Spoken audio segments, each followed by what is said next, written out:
मोदी सरकार का कृषि कानून अब उसके गले की हड्डी बन गया है। न निकला जा रहा है और न ही उगला जा रहा है। अब जो बात सामने आ रही है उसने अमित शाह की नींद भी उड़ा दी है। जिस उत्तर प्रदेश में बीजेपी को बम्पर जीत मिली थी, वहां अब सूपड़ा साफ होने का डर सताने लगा है, क्योंकि कृषि कानूनों के विरोध में करीब 2.5 महीने से किसान आंदोलन चल रहा है। बीजेपी और उसकी आईटी सेल ने तमाम हथकंडे भी अपना लिए, लेकिन आंदोलन की आंच को कम नहीं कर पाए। उल्टे बीजेपी की छवि किसान विरोधी और पूंजीपतियों की चाटुकार पार्टी के तौर पर होने लगी। और अब खुद अमित शाह को यह डर सता रहा है कि पश्चिमी उत्तर प्रदेश की जाट बाहुल्य मतदाताओं वाली 19 जिलों की 55 विधानसभा सीटें पार्टी के लिए चुनौती बन सकती हैं। यानी योगी सरकार फिर से भगवा फहराने वाला प्लान हवा हवाई हो सकता है। गृह मंत्री अमित शाह ने 2 दिन पहले पश्चिमी उत्तर प्रदेश समेत हरियाणा के 40 जाट नेताओं के साथ दिल्ली बुलाकर मंत्रणा की और उनसे कहा कि अब वो घर न बैठे, सड़क पर उतरें और खाप पंचायतों के बीच जाकर किसान कानून के पक्ष में माहौल बनाकर जाट मतदाताओं को छिटकने से रोकें।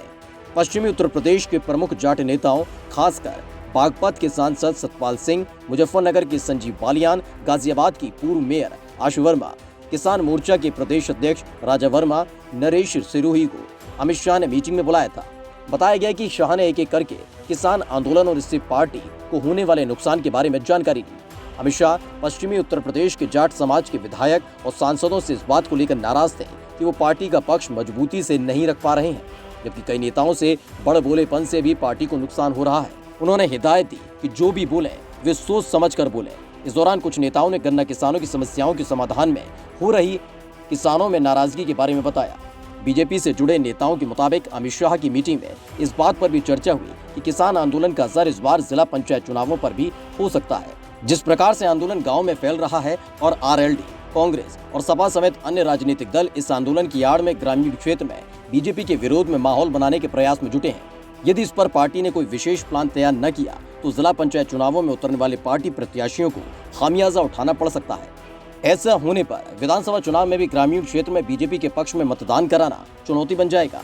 किसानों के आर्थिक हालात सुधारने के दावे के साथ लाए गए तीनों कृषि कानूनों को लेकर विपक्षी दल और किसान संगठन विरोध कर रहे हैं। किसान संगठन पिछले 2.5 महीने से ज्यादा समय से इस बिल को समाप्त करने की मांग को लेकर आंदोलन चला रहे हैं।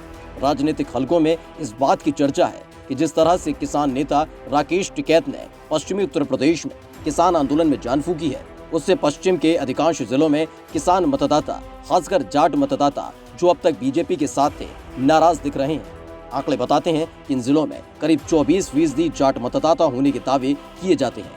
यही वजह है कि पिछले विधानसभा और लोकसभा चुनाव में पश्चिमी उत्तर प्रदेश में अपनी राजनीतिक जमीन खो चुकी आरएलडी भी अब बिल के विरोध में खुलकर सामने आ गई है।